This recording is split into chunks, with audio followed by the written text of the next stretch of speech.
네, 오늘 저녁에는 어, 회복에 대해서 저희가 좀 살펴보고자 합니다.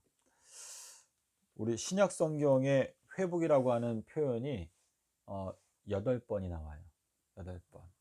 예. 근데 이 8번 나오는 이 회복이라고 하는 단어를 우리가 하나하나씩 이렇게 살펴보게 되면 전부 다 이 안식일과 연관이 있다는 것을 저희가 확인할 수가 있습니다. 자, 그래서 우리가 회복에 대해서 살펴보는 게 왜 중요한가 하면 저희가 지금 이 지구의 범죄 역사에서 7번째 날에 저희가 들어와 있어요.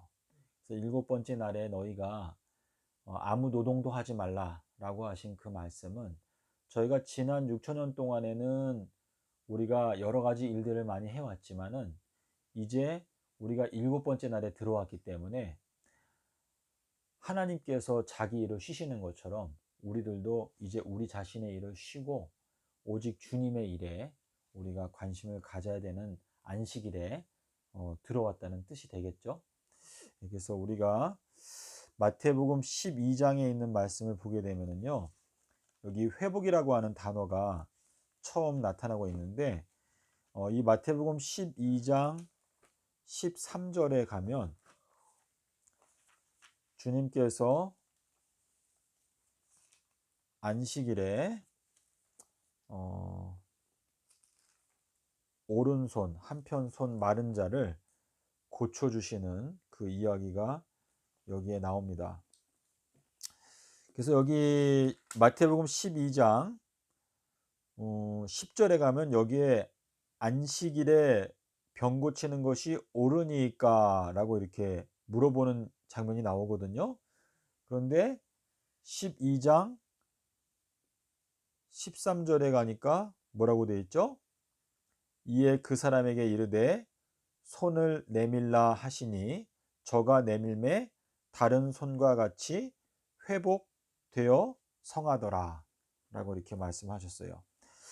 자, 지금 이 안식일에 하신 행동인데 집사님 8절 한번 읽어 보실래요? 8절? 네. 인자는 안식일의 주인이라 하시니라. 네. 자, 지금 여기 예수님께서 이제 인자라고 하는 말씀을 사용하셨는데요. 마태복음 12장 지금 이제 8절과 그리고 이제 13절인데 여기 지금 이제 오른손 마른 자, 그쵸? 자, 이 오른손 마른 자를 고치셨는데 이 오른손이 뜻하는 건 뭐죠? 우리가 의로운 오른손. 예, 이사야서 41장 10절에 보면은 나의 의로운 오른손으로 너를 붙들겠다 이렇게 말씀하셨어요. 자, 그런데 이 오른쪽이라고 하는 것은 이사야서 31장 21절에 가면 이 오른쪽이라고 하는 단어가 나오는데 여기에 이 오른쪽이라고 하는 요 단어가 오른쪽 요게 히브리어로 보게 되면 아멘이에요. 아멘. 자, 아멘이라고 하는 거는 우리가 성경 공부하면서 여러 번 봤는데 이 아멘이 신약 성경에서는 무엇이라고 번역이 되었죠? 진실로. 그렇죠? 진실로 진실로 너희에게 이르노니 말씀하실 때 전부 다 요게 헬라어로 아멘 이렇게 돼 있어요. 예수님의 성함이 계시록 3장 14절에 가면 뭐라고 돼 있죠? 아멘이시오 충성되고 참된 증인이시다 이렇게 기록이 되어 있는데 자, 요 아멘이라고 하는 요 단어는 오른쪽이라고 하는 뜻이 있는가 하면 또 양육한다라고 하는 의미가 있어요. 또 믿음이라고 하는 의미가 있는데 자, 에스더를 모르드게가 양육하였다라고 하는 내용이 아멘이라고 하는 단어가 사용이 되었거든요. 그리고 지금 여기에서는 오른쪽인데 예수님께서 십자가를 마치고 하늘에 올라가서 아버지의 어느 쪽에 앉으셨다고 그랬죠? 예, 오른편에 앉으셨다라고 하는 것은 하나님 아버지께서 예수님을 의롭다라고 평가하신 거죠. 그렇죠? 왜냐하면 지금 이사야서 41장에서 나의 의로운 오른손으로 너를 붙들겠다라고 이렇게 말씀하셨기 때문에 이 오른쪽은 예수님께서 계신 공간이고 그리고 의로운 곳이다 라고 하는 뜻인데, 마태복음 25장에 가면 뭐가 나오죠? 인자가 모든 만국을 자기 앞에 모아놓고 양은 오른쪽에 염소는 왼쪽에 둘 것인데, 자, 지금 마태복음 25장 31절에 나오는 여기 이제 인자가 나오죠? 요게 좀 듣기 어려운 분들도 있어요. 근데 요거를 그냥 있는 그대로 말씀을 드리면, 여기에 인자가 나오고 또 뭐가 나오죠? 임금. 그쵸?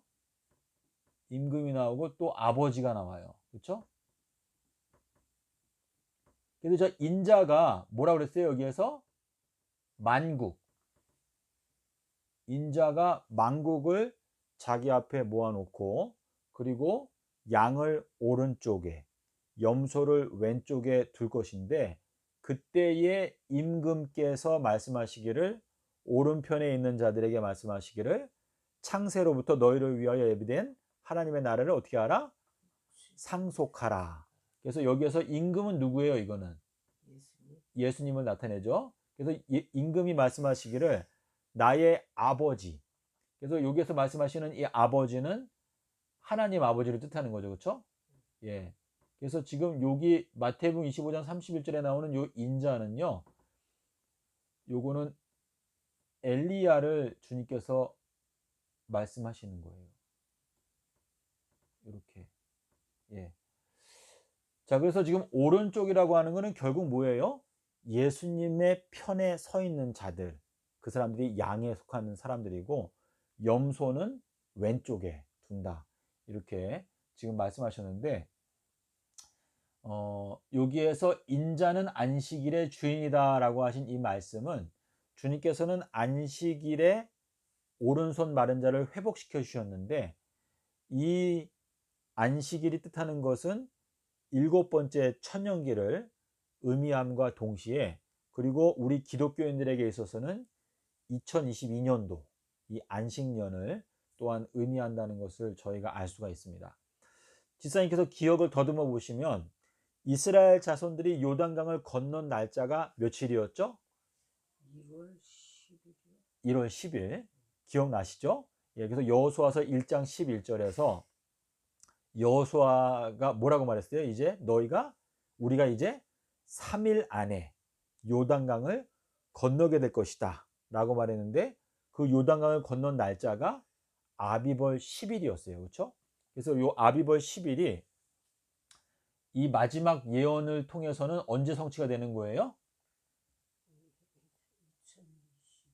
2022년. 그렇죠? 예, 여호수아서 4장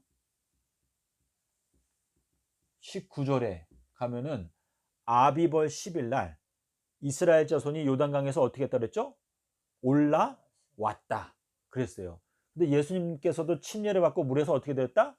올라오셨다. 그리고 모세도 어땠죠? 모세도 그 나일강에서 건져냈다 라고 하는 뜻이 모세, 물에서 건져냈다 라고 하는 뜻인데, 사실상 2022년도는 저희가 요단강을 건너게 되는 그러한 해가 된다는 것을 저희가 여호수아서 요 말씀을 통해서 알 수가 있는데, 요 2022년도가 안식년이죠. 그렇죠? 예. 그래서 요 안식년에 해당되기 때문에 결국은 올해가, 우리가 이 의로운 팔이 말라버렸지만 지금까지는 주님께서 우리들에게 이 오른손을 회복시켜 주시는 은혜를 허락하시는 해가 바로 올해가 된다라는 그런 의미가 되겠습니다. 그래서 지금 주님께서 말씀하시는 인자가 안식일의 주인이다라고 하는 이 말씀도 결국은 일곱 번째 천년기를 염두에 두고 주님께서 말씀을 하신 것인데, 바로가 요셉에게 이렇게 말했어요. 내가 너보다 높은 것은 보좌뿐이다 라고 말을 하면서 애굽을 통치하는 것을 맡겼었죠. 그와 마찬가지로 주님께서는 엘리야에게 그분의 모든 소유를 맡긴다. 모든 것을 맡긴다라고 하는 것이 요게 마태복음 24장 47절에 보면 주님께서 충성되고 지혜로운 청지기가 되어서 때를 따라서 양식을 나누어 줄 자가 누구냐라고 말씀을 하시면서 그 청지기에게 내가 나의 모든 것을 어떻게 하겠다? 맡기겠다라고 하는 말씀을 하셨습니다. 그래서 회복이라고 하는 것은요, 얼마 동안 진행이 되는 거예요? 1000년 동안. 네. 그 7번째 날이 1000년이잖아요. 그렇죠? 그래서 1000년이라고 하는 그 기간 동안에 우리가 하나님의 말씀을 살피고 그리고 그 말씀을 다시 회복하는, 그러니까 그 말씀을 우리가 배우면서 우리가 하나님의 말씀을 회복하는 것이 7번째 천년기 동안에 이루어지는 사건이다 라고 하는 뜻인데, 신명기 1장 19절에 가면 무슨 말씀이 있는가 하면 크고 두려운 광야를 지나서라고 하는 말씀이 있어요. 그래서 크고 두려운 광야라고 하는 것은 결국은 하나님의 말씀이거든요. 그래서 이 하나님의 말씀을 통과해서 가게 되는 기간이 정확하게 몇 년이죠? 십자가 사건부터 3일 동안. 그렇죠? 예. 그러니까 3000년. 이 3000년 기간 동안에 우리가 이 말씀을 보고 우리가 길을 가면서 우리가 예비한다 라고 하는 뜻인데, 누가복음 1장 17절에 가면 무슨 말씀이 있어요? 가브리엘 천사가 와서 뭐라고 말했죠? 이제 엘리야의 사명에 대해서 말을 하면서 뭐라고 그랬어요? 주님을 위한 한 백성을 어떻게 할 것이다? 예비할 것이다 라고 이렇게 말씀을 하셨는데, 요 예비가 언제 완성이 되죠? 요게 예, 예. 계시록 21장 몇 년도요, 집사님? 그러니까 예비가 완성되는 것은 3030년. 예. 그래서 여기 계시록 21장 2절에 보면 하늘에서 새 예루살렘이 내려오는데 신부가 남편을 위하여 예비한 것 같더라. 그 예비한 것이 남편을 위하여 단장한 것 같더라라고 되어 있는데, 여기에 예비라고 하는 단어가 나와요. 예비. 자, 그러니까 요 두 성경 구절이 짝인데 이건 뭐예요? 엘리야가 갖고 있는 책임은 주님을 위한 한 백성을 예비하는 것이다 라고 말했어요. 근데 계시록 21장 2절에 가니까 뭐라 그랬어요? 예루살렘이 내려오는데 그 예비한 것이 신부가 남편을 위하여 예비한 것 같더라 라고 기록하고 있거든요. 근데 요한복음 3장 29절에 가면 뭐라고 말씀하셨냐면, 침례 요한이 뭐라고 말했죠? 신부를 취하는 자는 신랑이지만 신랑의 음성을 듣고 있는 친구가 크게 기뻐한다 라고 하는 그 말씀은, 신랑은 예수님이고 친구는 엘리야이고 그리고 신부는 주님의 몸된 교회를 뜻한다 라고 하는 의미가 여기에 들어있거든요. 그래서 이 두 성경 구절이 짝이 되기 때문에 이 신부를 예비시키는 것, 다시 말해서 3030년에 예수님의 아내로 이 성도들을 준비시키는 것은 엘리야에게 맡기시는 사명이다 라고 하는 의미가 되겠습니다. 집사님 이해가 되시죠? 네. 자, 그리고 이제 마태복음 17장 11절에 가면은, 마태복음 17장 11절은요 예수님께서 변화산에 올라가셨다가 내려오시면서 하신 말씀인데, 변화산에는 언제 올라가셨을까요? 공생의 3년 중에서 세 번째 해에 변화산에 올라가셨어요. 그렇죠? 근데 변화산에 올라가셨다가 내려오시면서 뭐라고 그랬어요? 엘리야가 앞으로 올 것인데 엘리야가 모든 것을 회복할 것이다 라고 이렇게 말씀을 하셨습니다. 그리고 이제 우리가 방금 전에 마태복음 12장에서 읽은 똑같은 내용이 마가복음 3장에도 나오는데, 거기에도 오른손 마른 자를 어떻게 했죠? 주님께서 가운데에 세워 놓으시고 그리고 그의 오른손을 회복시켜 주셨다 라고 기록하고 있습니다. 그래서 이 가운데라고 하는 단어가 뜻하는 것이 무엇일까요? 예, 저도 그렇게 생각하는데 가운데. 그래서 계시록에도 가도 일곱 금초대 사이를 거니시는 예수님이 나오잖아요. 근데 원어로 보게 되면 일곱 금초대 가운데를 거니시는 예수님으로 이렇게 기록이 되어져 있어요. 자, 그리고 이제 그 다음에는 누가복음 6장 10절 말씀을 펴서 보겠습니다. 여기 누가복음 6장 10절에 가면은요. 우리 한글 성경에는 제대로 번역이 안 된 부분이 있어서 그걸 좀 말씀을 드리려고 하는데, 누가복음 6장 10절을 똑바로 번역을 하게 되면 이렇게 돼 있어요. 6장 10절. 자, 여기 무리를 둘러보시고라고 돼 있죠. 이 앞에 뭐가 있냐면 모든 무리를 둘러보시고라고 돼 있어요. 모든 무리를 둘러보시고. 모든 무리를 둘러보시고 그 사람에게 이르시되 너의 손을 내밀라 하시니 그가 그리하매 그 손이 회복된지라 라고 되어 있거든요. 자, 모든 무리를 둘러보셨다라고 하는 이 표현이 어디에 또 나올까요? 자, 주님께서 예루살렘 성에 나귀를 타고 입성하시고 그리고 나서 성전 안에 들어가셔가지고 모든 것을 어떻게 했다고 그랬죠? 둘러보셨다. 그 말씀이 마가복음에 나오거든요. 그래서 지금 여기 누가복음 6장 10절에 있는 말씀이 마가복음 11장 11절의 말씀과 짝이 되는 말씀이에요. 자, 주님께서 나귀를 타고 입성하신 것은 무슨 요일이었어요?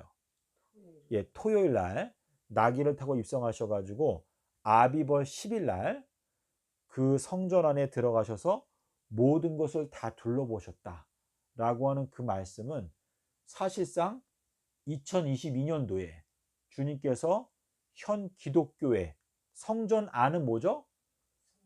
예, 성전 안은 이방인들 말고, 그렇죠? 믿는 자들. 그래서 성전 안에 있는 모든 사람들을 다 둘러보셨다라고 하는 것은 현 기독교인들에 대해서 한 명도 빠짐없이 주님께서 다 살펴보신다라고 하는 뜻인데, 여기 누가복음 6장 10절에서 이 오른손 마른 자를 고쳐주시는 장면에서 여기에서 뭐라 그랬어요? 모든 무리를 다 둘러보시고 나서 그리고 그 오른손 마른 자를 어떻게 하셨다? 회복시켜 주셨다라고 기록하고 있습니다. 그러니까 이것은 무엇일까요? 주님께서 지금 현 기독교인들 중에서 25억의 기독교인들을 다 둘러보시고 그분께서 고쳐주기 원하는 사람, 오른손이 말라 있었던 그 사람들을 주님께서 골라가지고 가운데에다가 세우시고 그리고 그 오른손을 회복시켜 주신다라고 하는 뜻인데, 계시록에 가면 베냐민이 있죠. 베냐민은 뭐예요? 오른손의 아들이다. 그리고 계시록 5장에 가니까 일곱인으로 인봉된 책이 있어요. 그렇죠? 근데 그 책이 누구의 하나님의 보좌에 앉으신 분의 어느 손에 들려 있죠? 오른손에 들려 있다라고 이렇게 말하고 있기 때문에 결국은 우리가 이 2022년도에 주님께로부터 회복하는 것을 그 축복을 받는 사람들은 주님께서 그분의 의를 나눠주시는 사람들, 그렇죠? 주님의 은총으로 불러주시는 사람들이 결국은 그 오른손이 회복이 된다라고 하는 의미가 되겠고, 지금 여기에서 모든 무리를 둘러보셨다라고 하는 이 말씀이 누가복음 6장 10절하고 마가복음 11장 11절이 둘 다 뭐예요? 안식일 날 있었던 내용을 기록하고 있어요. 그래서 지금 이 모든 무리를 둘러보셨다, 오른손을 고쳐주셨다라고 하는 것은 2022년도가 안식년이기 때문에 올해가 현 기독교인들이 요단강을 건널 수 있는 마지막 기회가 있는 것이고, 그리고 이제 7번째 천년기에 주님께서 오른손을 다 고쳐주신다라고 하는 그러한 의미가 되겠습니다. 자, 그리고 이제 사도행전 1장 6절에 가면 제자들이 이스라엘 나라를 회복하는 것이 지금인가요? 라고 물어봤었죠. 예, 그래서 이제 회복이라고 하는 것이 이렇게 나오는데 요 각각의 내용들이 지금 마가복음 8장 25절은 제가 빼먹었는데 마가복음 8장 25절에 가도 역시 똑같이 안식일 날 주님께서 소경을 고쳐주시는 장면인데 안식일이란 표현이 지금 맞진 않은 것 같아요. 제가 그거는 제가 고칠게요. 우리 마가복음 8장 25절에 가면은 벳세다가 나와요. 벳세다. 지사님 벳세다 뜻이 뭔지 기억나세요? 벳세다? 네. 마가복음 8장 25절인데 벳세다는 어부의 집이란 뜻이에요. 어부의 집. 근데 주님께서 무리들을 보내시면서 제자들을 재촉하사 그 호수 건너편으로 가셨는데 그 건너편이 벳세다라고 표현하고 있거든요. 그래서 이 호수 건너편으로 건너간다라고 하는 것은 우리가 아까 배웠던 이 여호수아서에 나오는 요단강을 건너게 되는 그 장면과 같은 내용인데 여기에서도 뭐냐면 벳세다에 이르셨을 때에 그때의 소경을 고쳐주시니까 그 시력이 어떻게 되었다라고 말하면 시력이 회복되었다라고 되어 있어요. 그래서 이 벳세다라고 하는 것도 안식일, 다시 말해서 2022년도를 가리키고 있는 것인데 주님께서 날 때부터 소경이었던 사람을 언제 고쳐주셨죠? 안식일 날 고쳐주셨죠. 고쳐주시면서 내가 온 목적은 무엇을 하기 위해서 왔다 그랬죠? 보지 못하는 자들은 보게 하고 예, 그렇죠. 내가 심판하기 위해서 왔다라고 이렇게 말씀하셨는데 결국은 이 2022년도는 하나님의 심판의 시간이다라고 하는 의미가 되겠습니다. 주님께서 모든 기독교인들을 다 둘러보시면서 어떻게 하는 거예요? 보지 못하는 자들은 볼 수 있도록 해주시고 그리고 본다고 주장하는 교만한 사람들은 보지 못하게 하신다. 예, 그러한 의미가 여기에 들어 있습니다. 자, 그러면 이제 마지막으로 우리가 사도행전 3장에 있는 말씀을 가서 좀 보겠습니다. 여기 사도행전 3장에 회복이라고 하는 말씀이 한 번 또 나오는데 사도행전 3장에 나오는 이 말씀을 이해하기가 그렇게 쉽지는 않아요. 근데 사도행전 3장에 21절에 있는 말씀을 집사님이 한번 읽어 보실까요? 여기 하나님이 21절 하나님이 영원전부터 거룩한 선지자들의 입을 통하여 말씀하신 바 만물을 회복하실 때까지는 하늘이 마땅히 그를 받아두리라. 이게 무슨 뜻으로 이해가 되세요, 집사님? 네? 무슨 말씀일까요? 뭐, 자, 여기 보면 만물을 회복한다고 그랬죠. 이게 뭐냐면 이 만물은 뭐냐면 모든 것이에요. 모든 것을 회복하실 때까지는 하늘이 마땅히 그를 받아들이다 이거 뭐냐면 영접해야 한다라고 되어 있어요. 영접해야 한다. 자, 그러니까 지금 이 말씀을 집사님이 어떻게 이해하실지 모르겠는데 지금 여기에서 모든 것을 회복한다고 그랬죠. 자, 이 모든 것이 회복되는 것은 얼마 동안이라고 그랬어요? 천년기가 다 끝마쳐지게 될 때까지. 그렇죠? 천년기가 다 끝나게 될 때까지 뭐라 그랬어요? 하늘은 마땅히 그를 영접해야 한다라고 말했는데 이것은 뭐냐면 엘리야의 기별을 통해서 증거되는 예수님에 대한 진리, 예수님에 대한 증거. 자, 보혜사 성령이 오셔서 누구를 증거했죠? 예수님에 대해서 증거하죠. 그런데 침례 요한도 와서 누구에 대해서 증거했죠? 예수님에 대해서 증거했어요.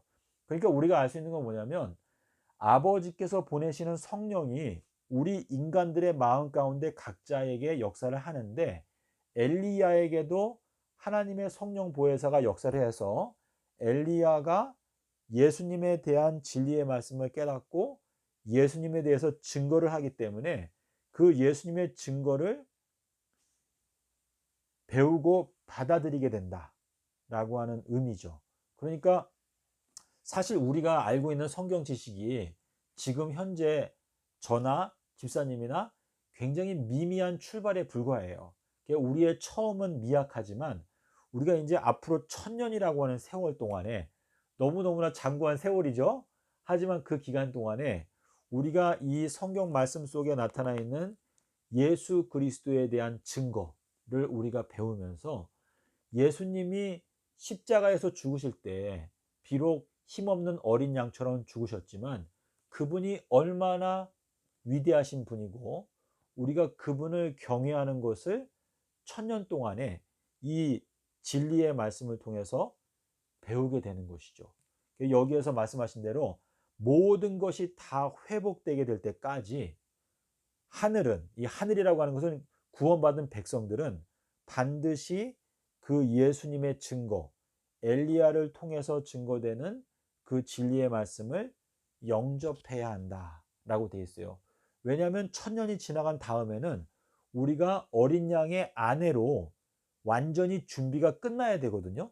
그러니까 이 1000년이라고 하는 기간이 우리가 생각할 때는 굉장히 장구한 세월이지만 하나님께서 보실 때는 어린 양의 아내로 우리가 준비되기 위해서는 1000년이라고 하는 기간이 필요하다라고 판단을 하셨기 때문에 우리에게 1000년 기간을 주신 것인데 이 1000년 동안에 우리가 두렵고 크고 두려운 이 광야, 이 말씀을 통해서 우리가 주님의 말씀을 배운다. 그리고 우리가 회복되고 또 준비가 된다. 라고 하는 의미가 되겠습니다. 그러니까 우리가 지금 이 짧은 세월 동안에 일단은 이 1000년 기간에 들어갈 자격이 있나 없나 이것이 지금 이제 결정되는 기간이 현재이고 이 1000년 기간 교육 기간에 일단 들어가게 되면 그러면 이제 우리가 1000년 동안에 부지런히 성경을 연구하면서 어린 양의 아내로서의 준비를 갖추게 된다. 자, 그래서 에스더도 아하수에로 왕 앞에 나가기 전에 어떻게 했어요? 12달 동안에 어떻게 했죠? 여러 가지 향유, 그렇죠? 향신료 이런 걸로 자기의 몸을 깨끗하게 하고 모략으로 또 깨끗하게 하고 해서 왕 앞에 나갈 준비를 했다라고 이렇게 말씀하시고 있는데 사실 저희들은 인간적인 왕이 아니고 어린 양의 아내로 저희가 부름을 받고 있기 때문에 아버지 하나님께서 저희들에게 1000년의 기간을 주셨다라고 하는 의미가 되겠습니다.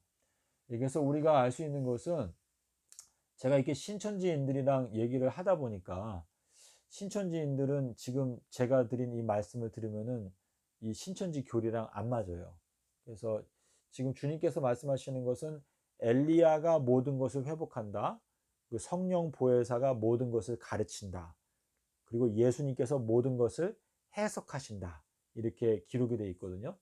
그래서 주님께서 엘리야에게 모든 것을 맡기시고 회복하게 되는 그 책임을 맡기실 것이다 라고 하는 것이 성경적인 해석이 된다 라고 지사님도 믿어지시나요?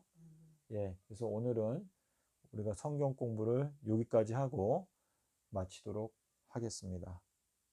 감사합니다.